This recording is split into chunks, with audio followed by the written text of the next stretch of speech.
Hello everyone. Today we're going to be continuing our reading on fantastic beasts and where to find them. Please like and subscribe to my channel. It really helps me out. So without further ado, we'll start where we left off. A to Z of fantastic beasts. Acromantula, mom classification, 5X. The acromantula is a monstrous 8-eyed spider capable of human speech. It originated in Borneo, where it inhabits dense jungle. Its distinctive features include the thick black hair that covers its body, its leg span, which may reach up to 15 feet, its pincers, which produce a distinctive clicking sound when the acromantula is excited or angry, and a poisonous secretion. The acromantula is carnivorous and prefers large prey. It spins dome-shaped webs upon the ground. The female is bigger than the male and may lay up to 100 eggs at a time. Soft and white, these are as large as beach balls. The young hatch in 6 to 8 weeks. Acromantula eggs are defined as a Class A non-tradable goods by the Department for the Regulation and Control of Magical Creatures, meaning that severe penalties are attached to their importation or sale. This beast is believed to be wizard bred, possibly intended to guard wizard dwellings or treasure, as is often the case with magical created monsters. Interesting, wizard bred, I didn't know that. Beasts capable of human speech are rarely self-taught. An exception is the Jarvie. The ban on experimental breeding did not come into effect until this century, long after the first recorded sighting of an acromantula in 1794. Despite its near-human intelligence, the acromantula is untrainable and highly dangerous to wizard and muggle alike. Rumors that a colony of acromantula has been established in Scotland are unconfirmed. Yikes. I'm Ron in this situation. I do not like spiders, so this would be terrifying for me. Acromantula eggs are defined as Class A non-treatable goods. Wow. Okay, that is a big spider. Wow. Ashwinder, mom classification, 3X. The ashwinder is created when a magical fire, any fire to which a magical substance such as flue powder has been added, is allowed to burn unchecked for too long. A thin, pale gray serpent with glowing red eyes will rise from the embers of an unsupervised fire and slither away into the shadows of the dwelling in which it finds itself, leaving an ashy trail behind it. The ashwinder lives for only an hour, and during that time seeks a dark and secluded spot in which to lay its eggs, after which it will collapse into dust. Ashwinder eggs are brilliant red and give off intense heat. They will ignite the dwelling within minutes, if not found and frozen with a suitable charm. Oh, wow. Any wizard realizing that one or more ashwinders are loose in the house must trace them immediately and locate the nest of eggs. Once frozen, these eggs are of great value for use in love potions and may be eaten whole as a cure for ague.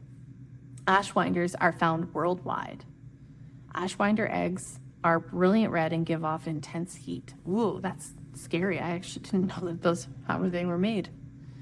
Augury, also known as Irish phoenix, mom classification, 2X. The augury is a native of Britain and Ireland, though sometimes found elsewhere in Northern Europe. A thin and mournful-looking bird, somewhat like a small and underfed vulture in appearance. The augury is greenish-black. It is intensely shy, nests in bramble and thorns, eats large insects and fairies, flies, only in heavy rain, and otherwise remains hidden in its tear-shaped nest. The augury has a distinctive low and throbbing cry, which was once believed to foretell death. Wizards avoided augury nests for fear of hearing that heart-rending sound, and more than one wizard is believed to have suffered a heart attack on passing a thicket and hearing an unseen augury wail. Uric the oddball is known to have slept in a room containing no fewer than 50 pet auguries. During one particularly wet winter, Uric became convinced by the moaning of his auguries that he had died and was now a ghost. His subsequent attempts to walk through the walls of his house resulted in what his biographer Rodolphus Pittiman describes as a concussion of 10 days duration. Hilarious. Patient research eventually revealed, however, that the augury merely sings at the approach of rain. See Why I Didn't Die When the Augury Cried by Gulliver Pokeby, Little Red Books, 1824. The augury has since enjoyed a vogue as a home weather forecaster, though many find its almost continual moaning during the winter months difficult to bear. Augury feathers are useless as squills because they repel ink. Look at that augury. Wow, cool. So it's, I guess this one's on top of a church. So the ashwinder is that little snake thing. I think in the other video I mistook the ashwinder for something else, but oh well. Basilisk, also known as the king of serpents. Mom classification, 5X. Yeah, I can imagine. We all know why. The first recorded basilisk was bred by Herpo the Foul, a Greek dark wizard and parselmouth, who discovered after much experimentation that an egg hatched beneath a toad would produce a gigantic serpent possessed of extraordinarily dangerous powers. That feels like too easy to make a basilisk. The basilisk is a brilliant green serpent that may reach up to 50 feet in length. The male has a scarlet plume upon its head. It has exceptionally venomous fangs, but its most dangerous means of attack is the gaze of its large yellow eyes. Anyone looking directly into these will suffer instant death. If the food source is sufficient, the basilisk will eat all mammals and birds and most reptiles. The serpent may attain a very great age. Herpo the Foul's basilisk is believed to have lived for close on 900 years. My God. The creation of basilisks has been illegal since medieval times, although the practice is easily concealed by simply removing the chicken egg from beneath the toad when the Department for the Regulation and Control of Magical Creatures comes to call. However, since basilisks are uncontrollable except by parselmouths, they are as dangerous to most dark wizards as to anybody else. And there have been no recorded sightings of basilisks in Britain for at least 400 years.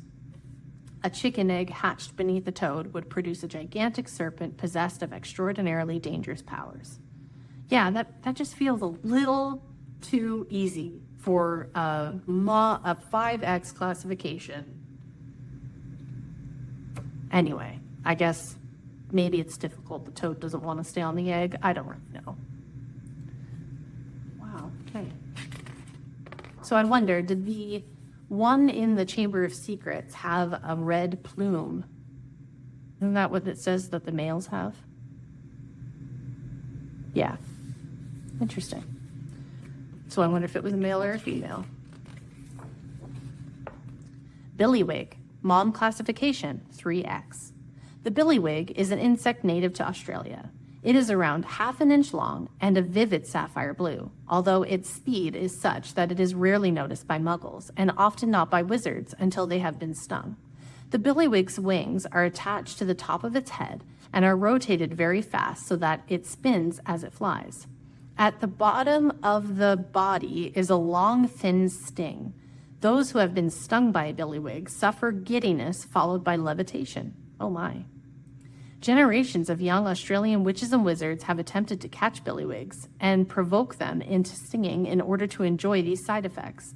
Though too many stings may cause the victim to hover uncontrollably for days on end, and where there is a severe allergic reaction, permanent floating may ensue. Oh dear. Dried billywig stings are used in several potions and are believed to be a component in the popular sweet fizzing Whizbees. Yeah, I can imagine. Oh my goodness. That's so funny. Okay. Bowtruckle. I love bowtruckles. They're so cute. Mom classification, 2X. The bowtruckle is a tree guardian creature found mainly in the west of England, southern Germany, and certain Scandinavian forests. It is immensely difficult to spot, being small, maximum 8 inches in height, and apparently made of bark and twigs with 2 small brown eyes. The bowtruckle, which eats insects, is a peaceable and intensely shy creature, but if the tree in which it lives is threatened, it has been known to leap down upon the woodcutter or tree surgeon attempting to harm its home and gouge at their eyes with its long, sharp fingers. An offering of woodlice would placate the bowtruckle long enough to let a witch or wizard remove wandwood from its tree. That's so funny. So, oh, there it is. I just noticed. Though he's coming for him because he's knocking down his trees, which obviously he's not happy about. Oh, there's another one, I think. That's so cool. I could spend a lot of time trying to see if there's more bowtruckles. Bundymun, mom classification, 3X. Bundymans are found worldwide. Skilled at creeping under floorboards and behind skirting boards, they infest houses. The presence of a Bundymund is usually announced by a foul stench of decay. The Bundymund oozes a secretion which rots away the very foundations of the dwelling in which it is found. The Bundymund at rest resembles a patch of greenish fungus with eyes, though when alarmed it will scuttle away on its numerous spindly legs. It feeds on dirt. Scouring charms will rid a house of an infestation of Bundymunds, although if they have been allowed to grow too large, the Department for the Regulation and Control of Magical Creatures, Pest Subdivision, should be contacted before the house collapses. Diluted Bundymund secretion is used in certain magical cleaning fluids. Weird. So it's like a bacteria or something? Huh. Gross. Centaur. Ooh, one of my favorites. Centaur, mom classification, 4X. Interesting, they're not 5. Well, I guess that's... The centaur is given a 4X classification not because it is unduly aggressive, but because it should be treated with great respect. The same applies to merpeople and unicorns. That's fair. The centaur has a human head, torso, and arms joined to a horse's body, which may be any of several colors. Being intelligent and capable of speech, it should not, strictly speaking, be termed a beast, but by its own request, it has been classified as such by the Ministry of Magic. See the introduction to this book.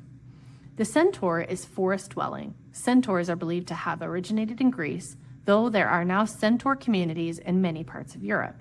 Wizarding authorities in each of the countries where centaurs are found have allocated areas where the centaurs will not be troubled by muggles. However, centaurs stand in little need of wizard protection, having their own means of hiding from humans. The ways of the centaur are shrouded in mystery. They are, generally speaking, as mistrustful of wizards as they are of muggles, and indeed seem to make little differentiation between us. They live in herds ranging in size from 10 to 50 members, but they are reputed to be well versed in magical healing, divination, archery, and astronomy. So cool. If I had a choice of being a magical beast, this would be one of them, for sure. Chimera, mom classification, 5X. The chimera is a rare Greek monster with a lion's head, a goat's body, and a dragon's tail, vicious and bloodthirsty. The chimera is extremely dangerous. There is only one known instance of the successful slaying of a chimera, and the unlucky wizard concerned fell to his death from his winged horse, see below, shortly afterwards, exhausted by his efforts. Chimera eggs are classified as grade A non-tradable goods. So it's a goat body, a dragon tail, and a lion head. Yeah, that sounds pretty dangerous. Vicious and bloodthirsty, the chimera is extremely dangerous. Yeah, I imagine. Wow.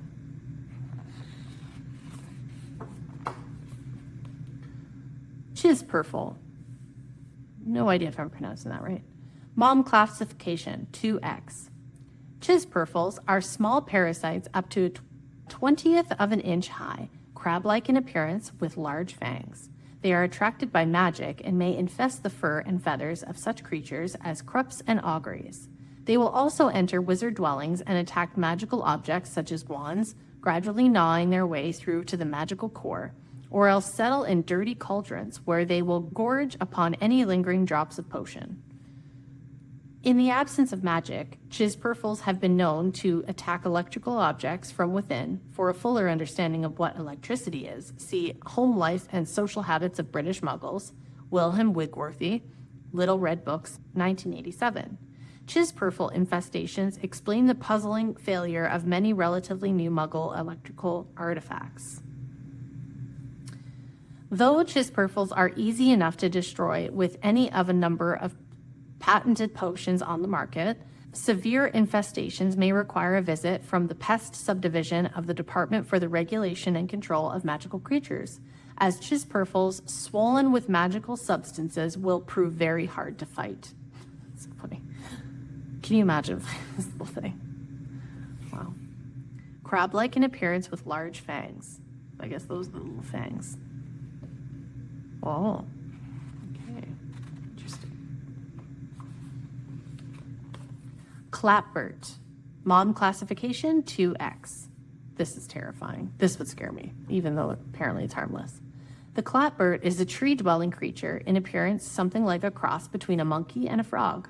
It originated in the southern states of America, though it has since been exported worldwide. The smooth and hairless skin is a mottled green, the hands and feet are webbed, and the arms and legs are long and supple, enabling the clapbert to swing between branches with the agility of an orangutan. The head has short horns, and the wide mouth, which appears to be grinning, is full of razor-sharp teeth. See, this is why it's terrifying. The clapbert feeds mostly on small lizards and birds. The clapbert's most distinctive feature is the large pustule in the middle of its forehead, which turns scarlet and flashes when it senses danger.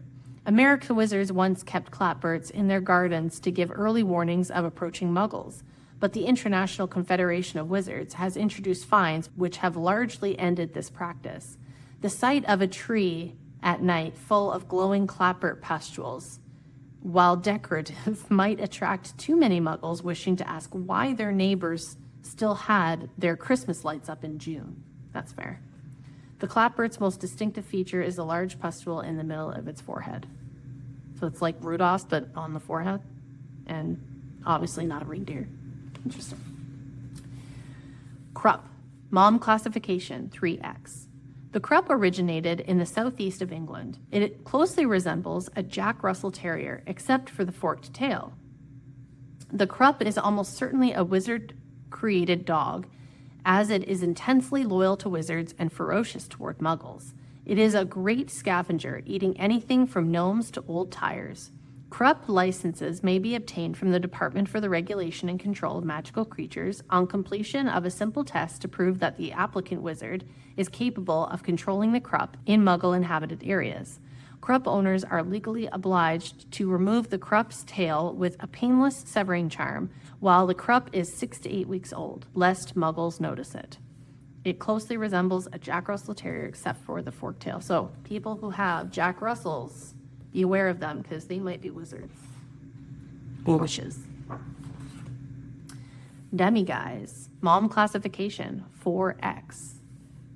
The demiguise is found in the Far East, though only with great difficulty, for this beast is able to make itself invisible when threatened and can be seen only by wizards skilled in its capture. The demiguise is a peaceful, herbivorous beast, something like a graceful ape in appearance, with large, black, doleful eyes, more often than not hidden by its hair. The whole body is covered with long, fine, silky, silvery hair. Demiguise pelts are highly valued as their hair may be spun into invisibility cloaks. Oh, wow. That's so sad, though. I would never want an invisibility cloak if it was made from demiguise. So it looks like an orangutan. Wow. That would be super cool. Demiguise are cool. Very nice. Dirical, mom classification 2X. The dirical originated in Mauritius, a plump-bodied, fluffy-feathered, flightless bird. The dirical is remarkable for its method of escaping danger. It can vanish in a puff of feathers and reappear elsewhere. The phoenix shares this ability. See below. Interestingly, Muggles were once fully aware of the existence of the dirical, although they knew it by the name of dodo. Unaware that the dirical could vanish at will, Muggles believe they have hunted the species to extinction. As this seems to have raised Muggle awareness of the dangers of slaying their fellow creatures indiscriminately, the International Confederation of Wizards has never deemed it appropriate that the Muggles should be made aware of the continued existence of the Diricol, a plump-bodied, fluffy-feathered, flightless bird. Yep, that looks like a dodo. Doxy. Oh, this is what Doxies were in Sirius Black's house. I can't remember what it was called. Anyway, they were getting rid of Doxies, though, in one of the books. Doxy, sometimes known as biting fairy. Mom classification 3X. The Doxy is often mistaken for a fairy, see below. Though it is a quite separate species. Like the fairy, it has a minute human form. Though in the Doxy's case, this is covered in thick black hair and has an extra pair of arms and legs. The Doxy's wings are thick, curved, and shiny, much like a beetle's. Doxies are found throughout Northern Europe and America, preferring cold climates. They lay up to 500 eggs at a time and bury them. The eggs hatch in 2 to 3 weeks. Doxies have double rows of sharp, venomous teeth, and antidote should be taken if bitten. Oh, they're ugly little things. They're 4 legs and 4 arms. That's so funny. So I'm pretty sure they, in the book, which book was this? Maybe the 5th book? They were spraying the Doxies, and then they would like faint. And then I remember Fred and George, there's something with Doxies, Doxy venom or something, they were using for one of their sweets. I remember that. Pretty sure that was Doxies. Dragon. Okay, so this, we're actually going to do dragons in a separate video. So we're going to end the video here, and we will see you next time. Thank you, everyone.